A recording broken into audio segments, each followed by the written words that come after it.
caveman golf, see ball, hit ball. I was lucky enough to get a lesson from Mark Blackburn, who is actually ranked by Golf Digest as the best golf instructor on the planet. He's #1 in the world now. He coaches Max Homa, Colin Morikawa, Justin Rose, Charlie Hoffman, a bunch of other tour pros. Some good pieces here, though. I can play a little bit. Yeah, it's evident. You got any chance of ever drawing a ball, or is that impossible? Not on purpose usually. Are you seeing kind of what you expected to based on the limit to the body and the limitations? Yeah, there's definitely a correlation. It was a lesson unlike any other I've gotten in my life. The first half hour, we were just in a gym. Your body's an alternating pattern of stable segments of mobile joints. So your foot's stable, your ankle's mobile, your knee is stable, your hip is mobile, your lumbar spine's stable, your thoracic spine's mobile, and throughout your body. This is just a golf screen. So me, the dumb golf pro, can kind of take a look at how you move. And then in my mind, I'm like, okay, well, Dan does this, this, and this. I better stay away from this, and I can go all in on this. And that's just kind of how it goes. Yeah, that feels like an efficient way to teach. And he was testing my body movements and to see what I could do and what I couldn't do. Touch your toes if you can. Very nice. Okay, excellent. That's yoga. There you go. And incredibly, he was able to basically diagnose my swing flaws without ever seeing me hit a golf ball. Not as much yoga on that pose, obviously. Okay. Selective yoga. Let's try the other leg. So this lead side's really important. So we want to see how well this lead hit works. Okay, definitely needs more yoga. It's actually pretty good. Switch your legs, cross them the other way, and do the test again. Nice, and then the other way. That's good. All right, so you've got some pretty good T-spine. We've got something we're excellent at. Okay. So you're saying the hips aren't as mobile as the shoulders, basically? Yep, but that's good. You can turn your T-spine, so we're happy about that. This time, let's look at your neck. Chin on your collarbone, back to the center, and then to the other side. A little limited, go back again. You can tell a lot about a golfer by this kind of stuff? Oh, yeah. Just predisposed to what your movements are going to be. So in your swing, there's certain things you want to be able to do, right? So you want to be able to set up to a golf ball. Can you maintain your posture? Number one. Can you even get into posture? Can you separate your upper body from your lower body and your lower body from your upper body? Can you put your arms above your head and maintain your posture? Okay, and then do you have the ability to use your wrists to control the club face? And what if the answer to these questions is no? I have to be a very creative coach. I hope you guys enjoy getting a look into one of the brightest minds in golf and, by one metric, the best teacher in the world. Okay, so what we want to be able to do, your glutes are like the king of the golf swing. It's where all the strength comes from. Like, that's why Tiger talks about activating them. You said it, not me. Okay.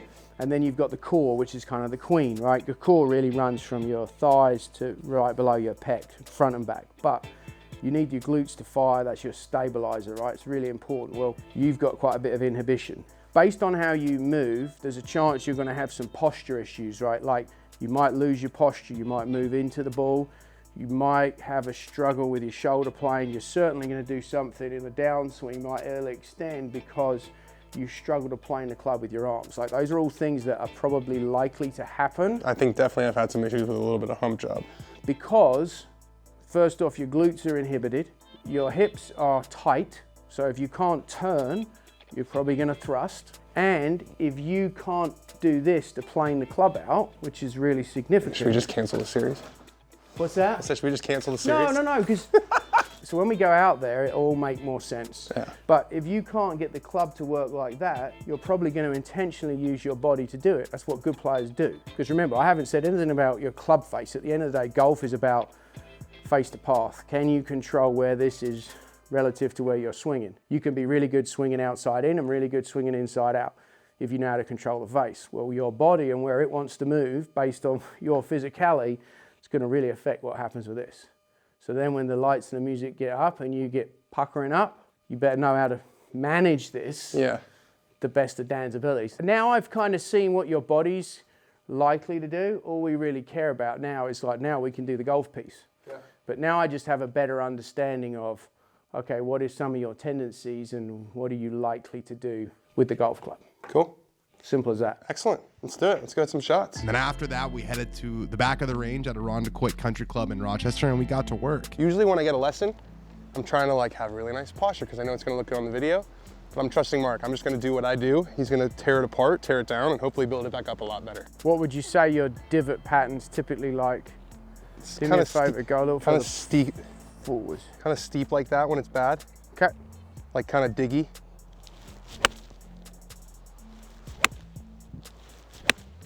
Some good pieces here though.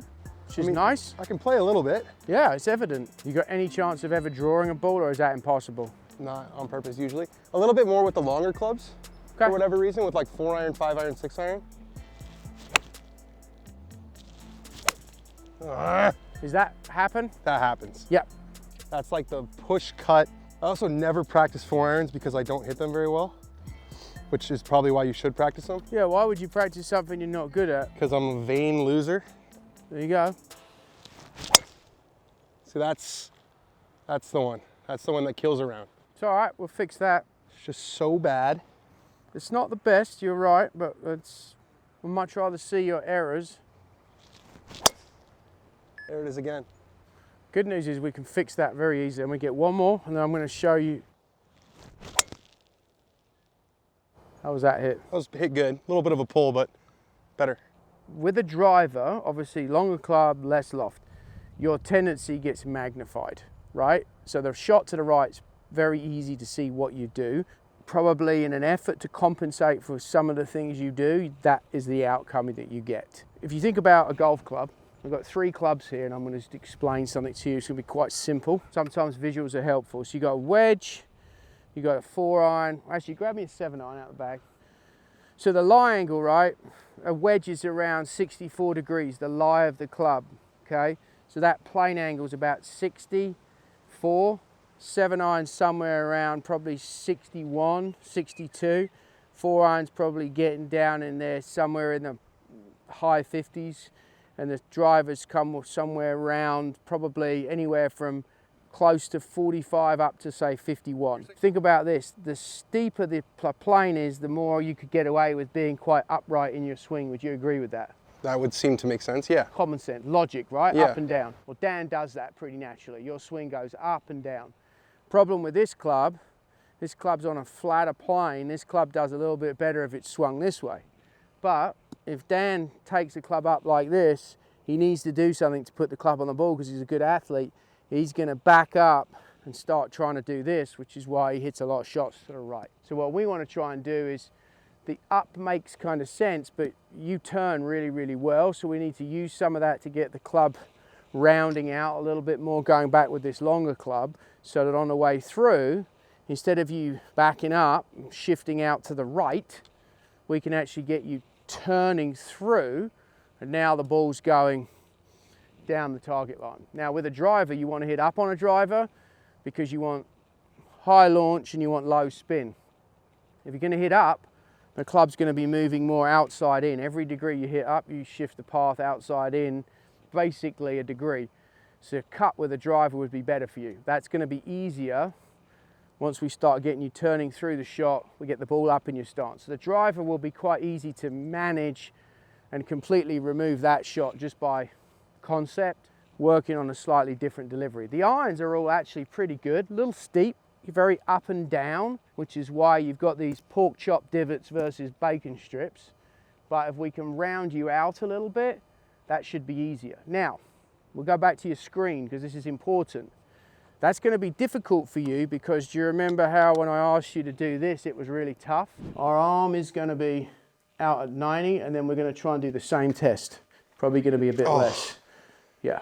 Like I feel it. Yeah, so quite tight, right? Very tight. So what you really want to be able to do is rotate your shoulder greater than your spine, especially on your trail side, and then you don't want to lose that relationship when you're in your golf That's posture. got to be something that I can address with like exercises. We can definitely work on that. So you improve the range of motion and then what we'd call your scapular stability. So 100%, but that's a really important thing for me to know because if I say, hey, look, you've got to get that club behind you and you've got to get the club, you're not going to be able to do it right now. Yeah. There's adaptations for it, but it's really important to understand it. I'm not going to swing it like Sergio and just, It's probably going to be challenging. You add that in and your struggles with the disassociation, Sergio's probably a bad model. Are you feeling like you have more work on your hands than you thought you did? No. Okay. Because this also has, this is important, this has no indication of your golf, whether you can have a good golf swing or not, because if you go a little step further, if you apply a force, you create a motion. So a lot of golfers who I've screened are very dysfunctional, way worse than you, but they know how to apply the right force on the club at the right time and they swing unbelievable. But they just have a high injury probability. Because you have a hard time doing that, keeping your body pretty normal, That's why you do this, because you're offsetting your inability to do that. So you get it here and you want to do this. We got to find a way that might be a little bit easier, probably getting the club to work a little bit more with you so we can incorporate some of this rotation that you've got. That should help you then if you look at 2 divots, right? This is very simplified, but if I go more like Dan does, kind of up and this way, the divot's really steep, right? Yeah, I get those a lot where it's like down and you can see it almost makes like a lip. Yeah. Yeah. Whereas if we get you a little bit more rounded, which is what you see with the best players, and remember, the best players figure out intuitively how to make these things work. They're just really gifted, right? Now they get some decent instruction, but at the end of the day, they figure it out. So if I need to make this thing go a bit lower and a bit shallower, I'm going to work it more around me. The divot's going to be way shallower. It's not going to be straight into the ground, and that's going to make it easier to be consistent. So we got to try and get you to swing this club to where you use some of what you already do, but we add in a little bit to help you actually get the club more, let's say, around the corner and towards the target, not quite so much up and down. Okay. Does that make sense? Yes, sir. So let's start with a wedge. I love wedges because the best wedge players actually have low launch with a wedge, which produces high spin, but they don't take a whole lot of divot. I think a JT like that, where it's just clippy. So if you look at that, there's no divot, but the ball came out nice and low. So that's a really good club for you to start working with. So on and the I will golf say, course, even when I'm flushing them, they spin a lot because it's probably really down. Smash down there, yeah. So your spin loft's probably a bit off. So if you think of a door, I'm down, a door has to open and close. Well, Dan does this, takes it back, gets the door here, but he never closes the door, and he just comes through, and now it's high and right. So Yeah. you've got to get this thing going this way. But in your defense, you set up with quite a high right arm here, Yeah. and you bring it back, plane it pretty good to here. But now, if you were to turn, you'd be over the ball. So what you kind of do is you go this way, but now you don't turn, and so that's where this shot's coming from. I'd much rather with a driver get you, the ball is up, soften your trail arm a bit, get you in a position where you can get the club a little more rounded, and then on the way through you do this well. I want you to be able to turn through the shot, and we'll go back to in the gym. I said, do you have a go-to shot? Like when you said a shot, that's like what goes to my mind is I don't have a shot. I go on there, sometimes I hit a draw, sometimes I hit a fade. There's just no plan. I feel like I'm kind of hacking in the weeds, and some days just like being competitive and getting in a mode, I can find something that works. It's a game, right? Golf's a game and you play it. So lots of golfers or people who watch golf think, oh, they must be thinking a lot of stuff. They don't. They have their own sort of ingredients they think about, but they tend to see golf shots, but they also will have a go-to shot.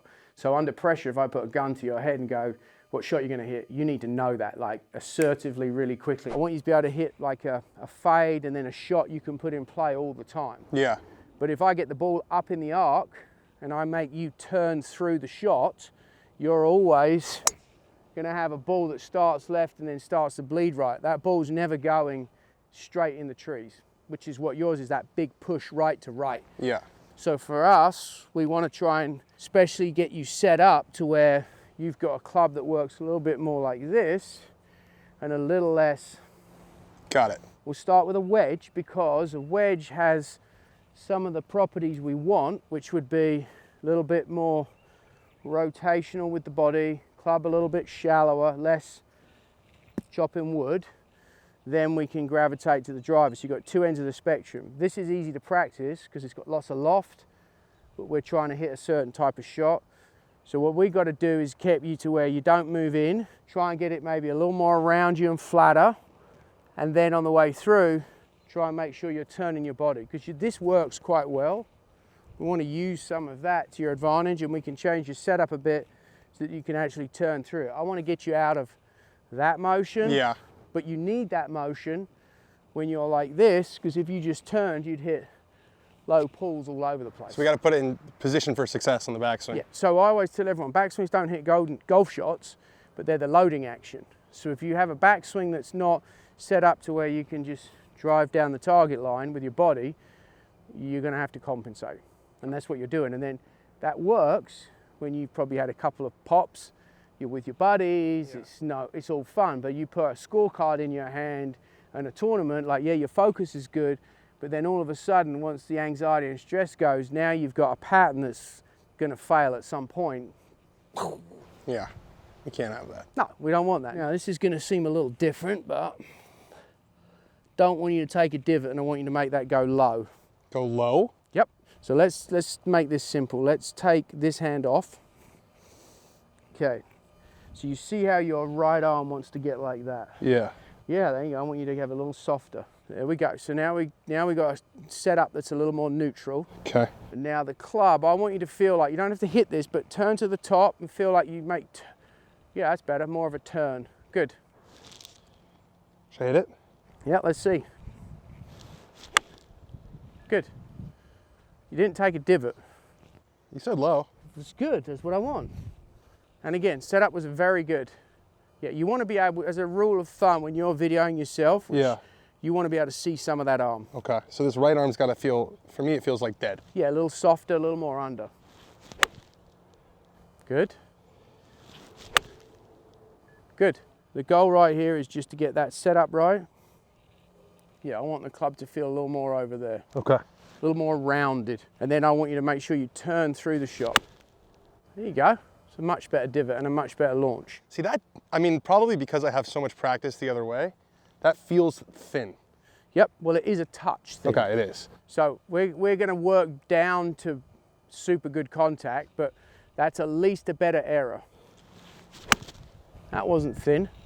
That was good, right? Feels way less diggy. Yeah, look at the difference. Yeah, versus this. Yeah, so this is excessive. Yeah. Big beaver pelts. That was a little thin. Didn't turn quite as well there. Didn't turn on the way back or through? Correct, on the way back. Okay. And the more you can feel like this arm on the way back, let's bring the club back. Yeah, as it gets a little softer, it's better.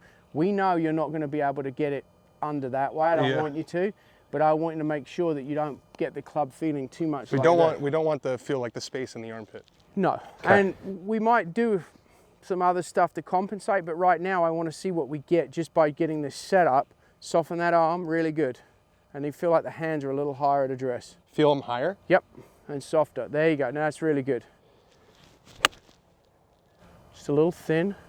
But I mean, they're straight and they're not. Yeah. There's no pelts. Correct. As a reference, the butt of the club more towards your belly button. Okay. It's too forward, you're saying? Well, or your hands get too low. Okay. And just so for your reference, when your hands get low, it's going to be harder to get the face square. The face will tend to be a little bit open. So just as a rule of thumb, I like rules of thumb. They're simple, hands a little high. That's a way better setup. Good. Was that thin or solid?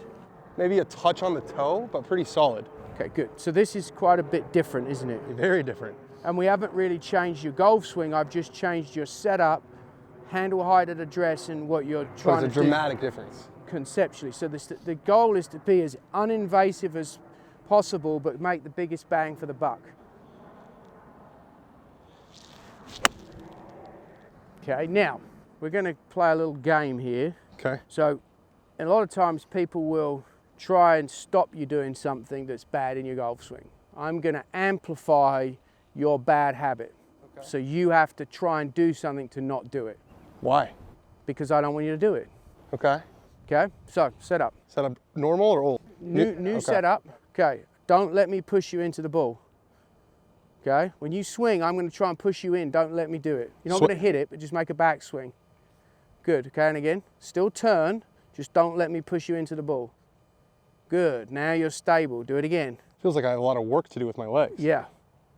Well, typically what Dan does is he's moving into the ball, so now you're crowding it already. Yeah. So now you have to compensate with your hands. So I want you to imagine you get that good setup, and you wouldn't let me push you into the ball and then swing.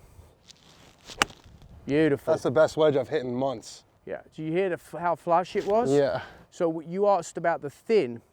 So what happens is you've got great setup here, club's coming back nicely, but when you move into the ball, you're changing all of this, so now you have to compensate. The more we can keep you from not crowding the ball and losing your space and turning, now, guess what? This golf ball's 1.25 inches. That club head's probably about 3 inches. an inch is a mile in a golf swing. So when we make these small changes, they have a huge impact, no pun intended, on what you do. You've got to make sure that if you move into the ball at all, you'll have to compensate. We need that out, especially as you get to the longer stuff. How do I drill that on my own? I'm going to give you some bits and bobs to do. Okay. Don't let me push you. I'm going to do this while you hit. Hit it? Oh, yeah.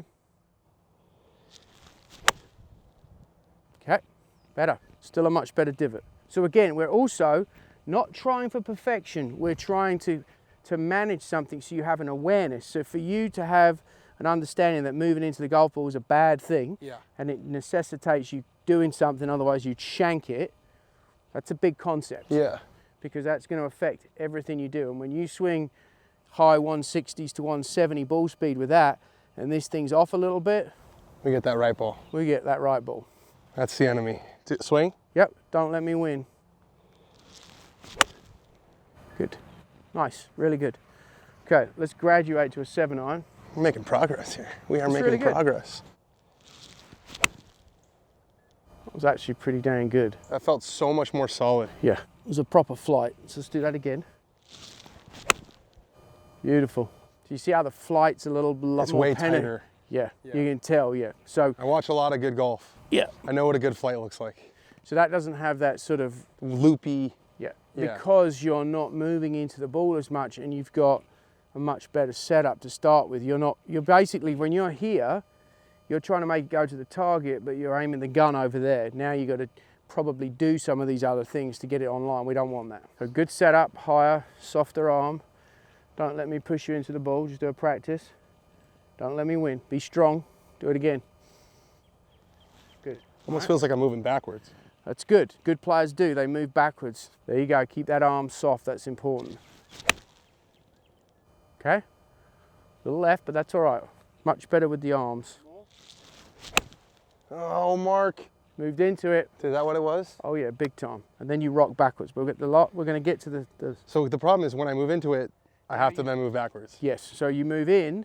So when you went back, you went down, and Yeah. then you go this way. Yeah, no bueno. Golf's.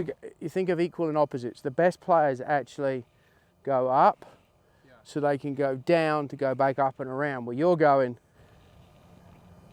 that way. That's tough. It's challenging. It's tough to play good. So if we get you to my place on the plates, we'll be able to see that. But I need you to have something to get off the ground with going right now, which is this setup. Bring this club back slowly. Good. I'm going to turn to the top. Then from here, this is the last thing I'm going to work on today. So this is when I'm going to show you why this is hard. Keep your back to the target, turn your lower body to the target. There you go. So that's a hard thing for you to do. Yeah. Okay, you like to basically, instead of doing that, you like to go back this way. So what I want you to understand is we're trying to, from here in the downswing, lower body leads, we're trying to get towards the target more this way. Okay. So even if you were to step through a bit like Gary Player, I'd rather you do that because that's the opposite of you hanging back and tilting out to the right. Right, you can't step through if you're Correct. back here. Okay. And the other good thing is, if you start stepping through it, you're going to have a lot more hit to it. So first off though, let's get that backswing right. Proper setup, don't move into the ball. That's a proper strike, proper golf. We can play that. So now we're going to see how athletic young Dan is. You're making a better turn, Yeah. okay? You've got this setup correct, higher, which is getting the club more around, you're not moving into the ball. But I got to get you on the other side of the ball. So even though those are great, I need you to not be tipping back. That last one was much better. It was still a hair right, but it was good. I'm going to try and get you to start stepping through the shot. So we want the ability to keep the club in front. As it's turning back, our lower body's starting down. So John Rahm, his lower body's starting before his arms ever get close to 3/4 and he has a short swing. So his lower body is already going. That's what we see in the best players. By the time the club is kind of at about 9 o'clock in the backswing, they're already starting their downswing. So we need to give you a feel for that so that now you can get through the shot onto your front foot, which is the opposite of the... Is that the drill? I see a lot of guys doing this Yep. and swinging like that. 100%. So Yeah. we're going to start without a ball first, club up in front of you here. As you bringing it back, crossing your right leg, you're going to step forwards and swing. Okay. Okay, so you're going to go here, here. And then all the weight's going to come off the right side. Yeah, and then you're going to get to where you put this in front and you go. That's good. Flush that. Okay, so put the feet together, club in front of you, bit more, like it's released. Good. Now, as you're dragging it back, you'll step forwards with the left foot. Yep, so start again, we'll just go together. So as you get to there, step, there you go, and then you're gonna swing. Well, I didn't mean the ball, but that's a good start. I like your enthusiasm. Sorry. And again, and again.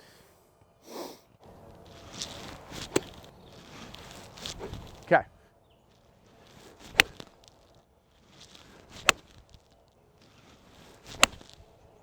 Okay, so now let's put a normal ball down. So soft right arm's really important. Ernie L's would be a good visual for you down the line where you can see some of this. Oh, Max is pretty good at this too. That's all square. Make a nice backswing, feel that same sensation you had with the step drill. That's golf. So now you're finished on your front foot, there's no backing up. Do you see the difference? Fuck me, that was good.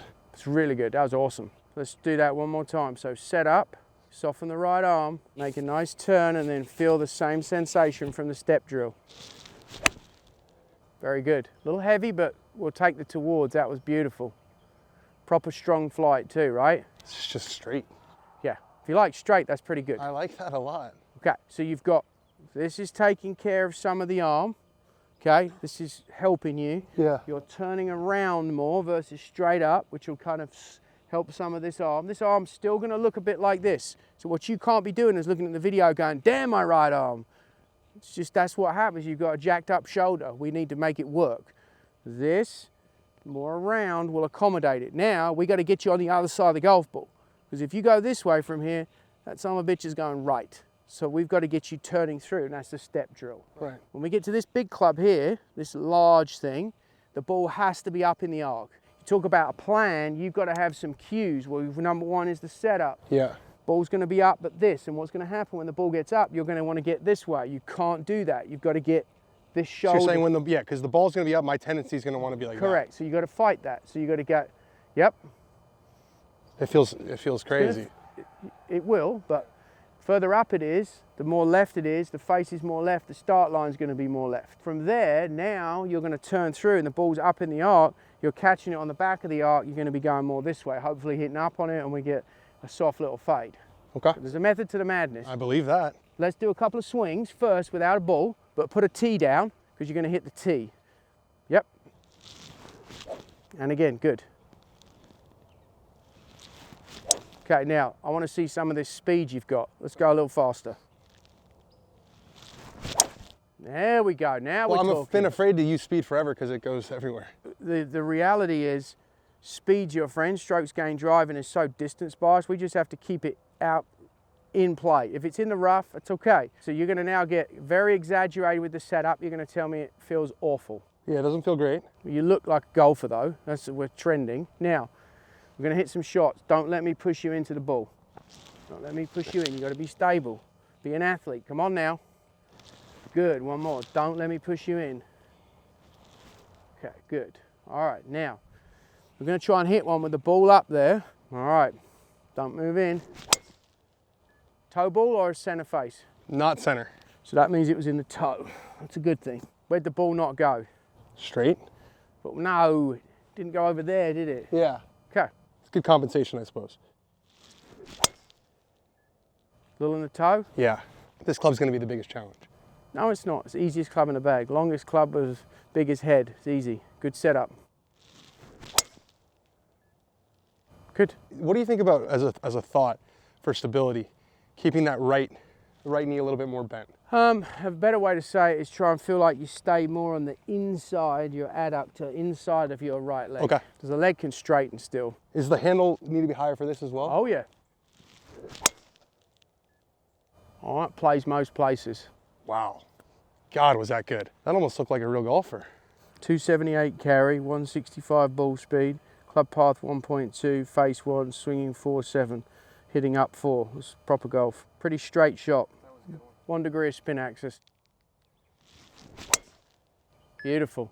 But you see how well now, look where you're finishing, Dan. It feels completely different. See how you're over here? Yeah. Path 0, swinging out to the right, up for 270, 2 degrees of spin axis. This is 3,000 spin. But again, you have a real ball in your bag? I do.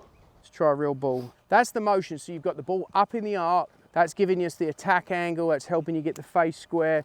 But this setup feels really goofy, but that's giving you a lot of face stability and control without you even have to think about it. It doesn't feel like we've changed that much, and I feel like it's dramatic so far. Yeah, good setup. That is crazy that this is a good setup. I feel like I have a chicken.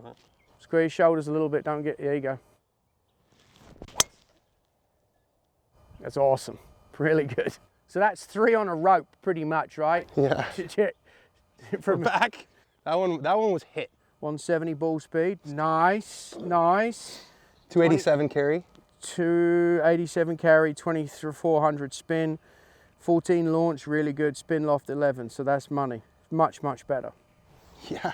So we can play golf with that, no problem. Yeah. So again, like, we're managing what you're doing. Now, we're not reinventing the wheel, but your setup has to change. You have to understand you can't move into the ball. You've got to create the space, and then you have to have this thing up, but your lower body has to lead. I think we start with those pieces. All right. So I think we start there. How about that for a first session? And then we kind of see, we monitor this, we look at the data, we now have a 170 ball speed number, we've got some pretty neutral delivery, now we just keep working on that.